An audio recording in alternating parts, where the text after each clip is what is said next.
Oke, kembali lagi kita ketemu satu unit lagi, ada kasus untuk Toyota Avanza.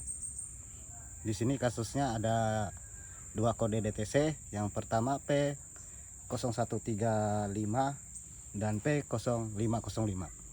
Kalau P0135 itu dia mengarah pada data scan-nya mengarah pada sensor oksigen. Dan untuk P0505 dia mengarah pada sistem kontrol idle. Jadi ciri-ciri mobilnya itu pada saat kita idle atau kita hidupkan, pada saat lansam, dia ada ciri-ciri. Pertama, lampu indikator pada engine warna kuning menyala. Yang kedua, RPM idle mobil pada saat kita nyalakan, kita hidupkan, dia tidak stabil, tidak normal, bahkan naik turun gas pada RPM-nya, tidak mau di angka 1000, bahkan sampai angka di 1800 bahkan 2000 RPM-nya. Sedangkan untuk standarnya 1800 sampai 1000 untuk RPM-nya idealnya. Yang ketiga, suara mesin kasar. Ya, suara mesin kasar itu disebabkan karena RPM-nya selalu naik. Jadi dia naik terus, RPM-nya tidak turun. Oke, jadi langkah yang kita lakukan, pertama kita menyelesaikan kasus untuk P0135, yaitu sensor oksigen. Setelah kita bersihkan, kita ganti. Nah, ini setelah kita bersihkan, ternyata masih, akhirnya kita ganti yang baru sensor oksigennya, karena setelah kita cek pada bagian kabel, pada bagian kabelnya ada konslet, ada sudah putus. Dan juga ini dari pertama juga belum pernah ganti dari konsumen yang punya mobil. Jadi kita ganti dengan yang baru. Dan posisinya dari posisi sensornya itu di manifold knalpot ya, samping mesin manifold knalpot. Yang kedua, untuk kasus P0505, karena dia bagian kontrol ideal, pertama kita perbaikin bagian ESC, kita bersihkan, kita cek, ternyata ESC masih baik, kita cek secara manual, dan bahkan kita coba dengan yang baru juga nggak ada pengaruh. Jadi setelah kita telusuri, ternyata di throttle body ini ada sensor TPS, throttle position sensor, atau disingkat TPS. Jadi dia ada kabel, ada 3 kabel. Jadi ada salah satu dari 3 ini putus, kita solder, kita sambung ulang, dan TPS-nya kita bersihkan, serta throttle body-nya kita angkat, kita bersihkan juga dengan cleaner injector, kita cabut di luar, kita bersihkan.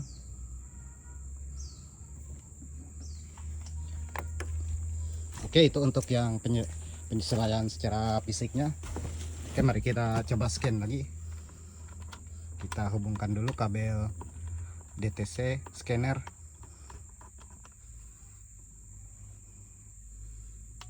Oke, coba kita hidupkan, kita tes scan.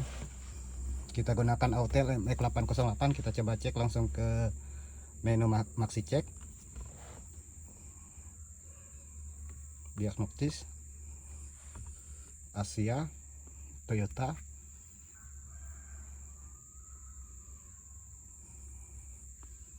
pemilihan manual. Nanti kita coba juga RPM-nya, mau nggak dia stabil di bawah 1200, karena waktu kita tes pagi tadi RPM-nya melonjak di 1500 ke atas. Oke, masih proses scan. Kita, oh ya lupa, kita on kan kontak, biar SEO-nya aktif. Soalnya kalau untuk scan mobil, posisi kontak harus on. Oke, kita cari Avanza. Nah, ini Avanza, Eropa yang lain, kode F60 yang lain, tahun 2006 sampai 2008, karena ini tahun 2007. Oke,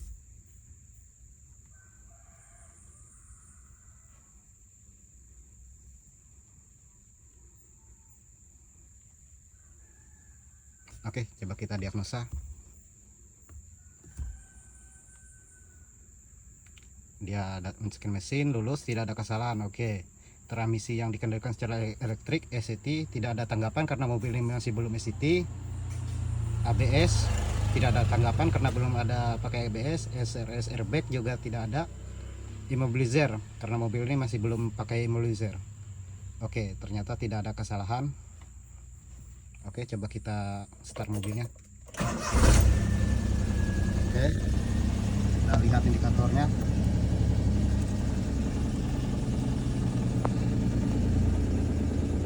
Oke, nggak nyala ya indikatornya. Coba kita matikan dulu.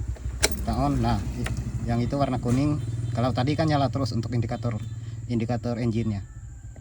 Itu menandakan bahwa ada kerusakan pada bagian sensor atau pada bagian mesin. Coba kita start, harusnya hilang. Oke, hilang. Jadi untuk kasusnya udah clear, udah selesai.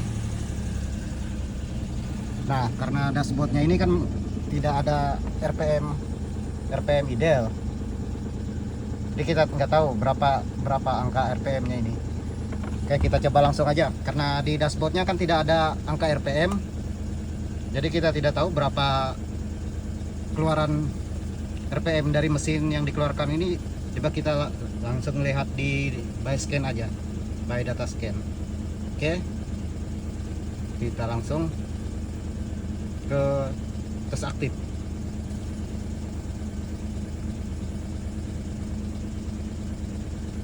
Tes aktif. Kita kembali kita lihat di data langsung, Oke, di live data.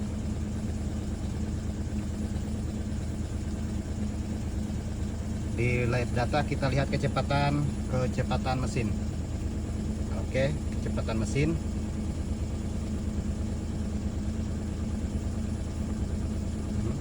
Kecepatan mesin. Oke. Di sini RPM-nya sudah 1100. Coba kita injak pedal gas.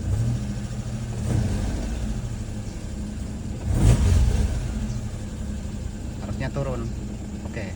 Kalau tadi itu sebelum kita tanganin tadi kasusnya, waktu kita injak pedal gas seperti ini, dia malah nggak turun, lengket. Kalau ini sudah mau turun. Oke, 1100 RPM, mesin baru pertama kita hidupkan. Untuk RPM udah kebaca, udah kita lihat ya. Suhunya masih 61 derajat ya, suhu pendinginnya masih belum kipas nyala. Oke, kita jelaskan sedikit ya untuk fitur-fitur yang di data scan ini.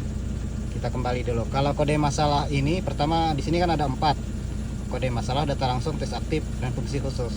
Kode masalah ini untuk diagnosa atau nomor scan DTC. Coba kita masuk ke kode masalah. Oke, karena di sini sudah tidak ada ya masalah error tadi. Untuk 2 poin error tadi udah kita scan, udah tidak ada. Itu untuk baca kode masalah sudah tidak ada. Data langsung seperti tadi. Nah, di sini ada tes aktif. Coba kita lihat sama-sama. Tes aktif relay pompa bahan bakar. Coba dari sini kita coba. Tes ini mengaktifkan relay pompa bahan bakar on off. Operasikan dengan kunci kontak on, engine off, dan posisi gigi netral. Oke, berarti dia diperintahkan dengan meminta untuk kunci kontak on dan mesin mati. Oke, kita matikan dulu mesin. Kita coba kunci kontak on. Nah, tes ini mengaktifkan relay pompa. Maksudnya itu fuel pump bahan bakar pompa yang di tangki. Jadi kan dengan alat ini kita bisa mencek apakah pompa itu baik atau tidak, dan bisa mencek juga jalur kabel elektrik ke fuel pumpnya. Coba kita tekan OK.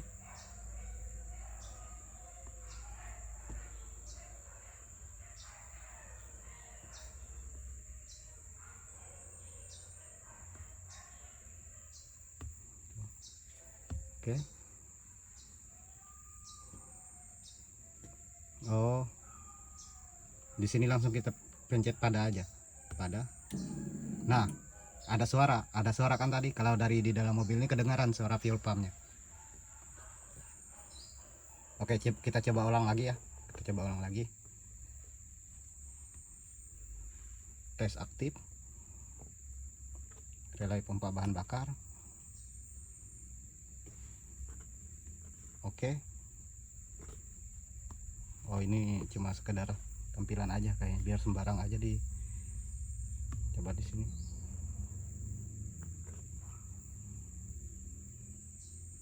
Ini coba dengar ya.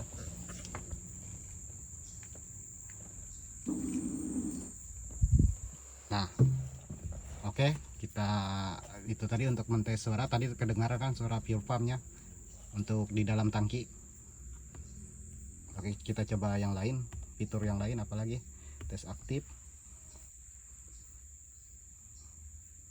EVAP emission, balap, langkah kontrol. Oh, ini langkah kontrol kecepatan ideal. Kita coba langkah kontrol. Tes ini mengaktifkan posisi langkah ideal. Operasikan dengan kendaraan berhenti, kunci kontak on, mesin on, tegangan baterai. Oh, jadi dia minta kunci kontak on dengan mesin hidup. Oke, coba kita.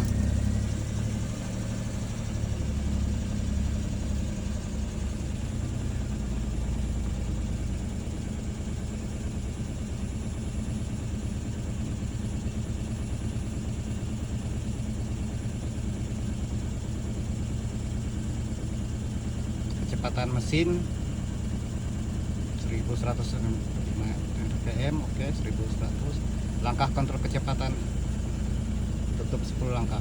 Oke, berarti ini sejenis kayak learning ya kalau untuk kepada Triton biasanya, atau istilahnya kalibrasi sistem. Coba kita tekan terbuka 100 langkah. Jadi dia ada perubahan pada suara mesin, ada perubahan pada suara mesin lebih membesar, tapi kembali ke normal, istilahnya untuk mencari posisi titik nol ya, titik standar.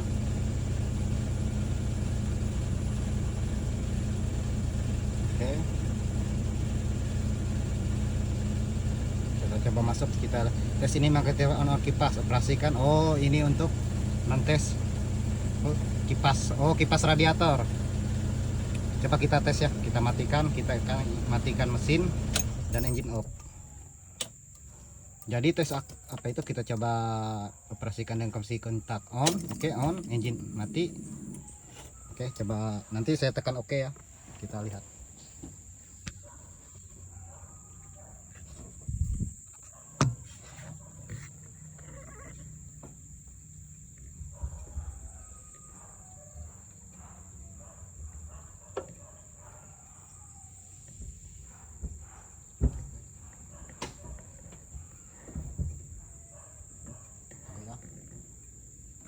Oke, ini baru kita mulai. Oke,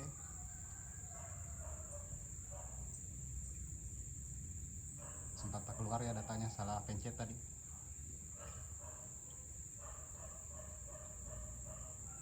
Oke,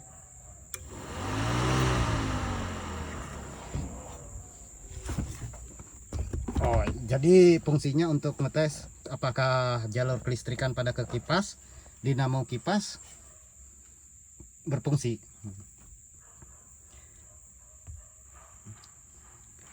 Oke, jadi penjelasan singkatnya untuk tes aktif ini untuk memudahkan kita mentes secara menggunakan data scanner. Apakah contoh seperti relay fuel itu tadi ya, ada beberapa bagian aja yang sempat saya bagikan, kayak relay fuel pump berfungsi atau tidak. Jadi bisa kita gunakan dengan ini untuk mempermudah atau mempersingkat masalah. Sebenarnya banyak sih data-data dari fungsi-fungsinya ini, cuma itu aja yang sempat kita review sedikit ya, antara fuel pump dengan kipas radiator tadi untuk sebagai contohnya. Jadi kembali pada intinya, untuk masalah P0505 sistem kontrol ideal tadi, RPM ideal, ada RPM ideal yang naik turun atau yang tidak stabil sudah clear ya, karena kasusnya pada di throttle body sudah kita bersihkan, sudah kita learning, kita perbaikin tadi kasus-kasusnya.